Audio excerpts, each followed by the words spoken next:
آقا ریشه این همه جنگ در بلوچستان چیه؟ یه جایی هست که مردم جنگ کردن برای بیرون انتقامی که گیری، یه ریشه درست حسابی هست. آقا این مسئله خاص اتفاق کرده بود، مثلا نمیدونم به صورت غیر عمد یا به صورت عمدی یا آدم کوچکی به طرف رو بیارد چی یه جورهای مردم توی مثلا یک منطقی تفسیر میکنه، حالا بیارد که رو بدل میکشه. ولی یه جایی هست ما دیگه مثلا یه مثلا خیلی جزئی مثلا که مثلا شاید قابل حتی بشر هم نه، گاهن 10 نفر میگی 20 نفر میگی.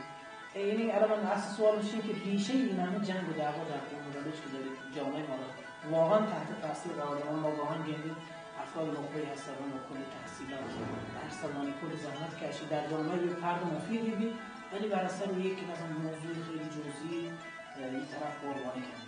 به نظر شما ریشه اصلی چیه؟ عرضم به خدمت شما که همونطوری که قبلا من عرض کردم اگر خیلی ریشه‌ای به عمق و کنه مسئله پرداخت بکنه، در واقع یکی از علت‌های در واقع همه الگویان ما که الگویان ما جنگجویان بودن و بعداً حتی از همه الگوها هم برداشت بد بوده. خب وقتی مثلا یک فردی از جامعه جنگاوران الگو قرار گیری در جامعه، قطعاً جنگ و قطعاً اسلحه در جامعه ارزش بی و انگار کشت و کشتار به نوعی در جامعه به یک ارزش تبدیل بی و یه نوع اندیشه ورزی در جامعه به سمت همین مسائل جنگ و کشت و کشتار رو انگار ما آتش‌های زیر خاکستریم و به اصطلاح با یک جرقه کوچکی یک مسئله خیلی ساده که به راحتی قابل حل تبدیل به یک جنگ تمام عیاری بی. یعنی یه پتانسیل و ظرفیتی که تبدیل به یک جنگ خیلی بزرگ و یک جدال خیلی بزرگی بی که به راحتی قابل حل و فصل نه. و یکی از علتهای دیگری که هستن چرا بساط یه جنگ و جدال و کشت و کشتارها و برادرکشی‌ها در جامعه بلوچ برچیدن نبی، یکی از علتهای شاید ایشی بی که ما عمیقاً به این مسائل پرداخت نکنیم.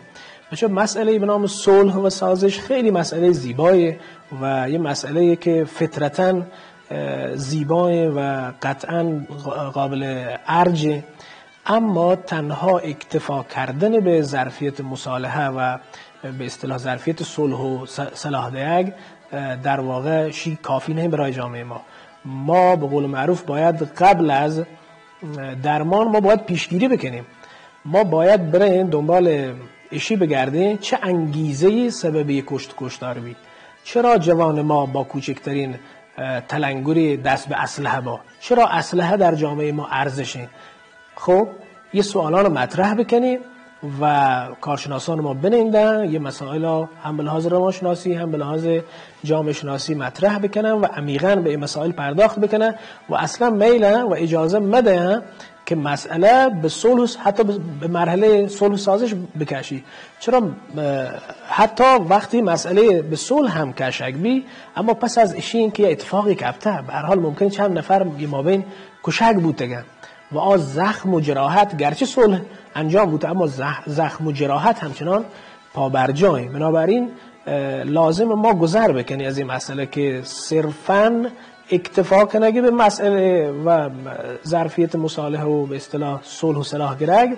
ما قبل از وقوع واقعا به اصطلاح در نظر بگیریم و قبل از درمان به فکر پیشگیری ببینیم و سیاست‌های پیشگیرانه در رابطه با این مسئله ما باید اعمال بکنیم تا انشاءالله کم کم این مسائل رو به حل و فصل بره.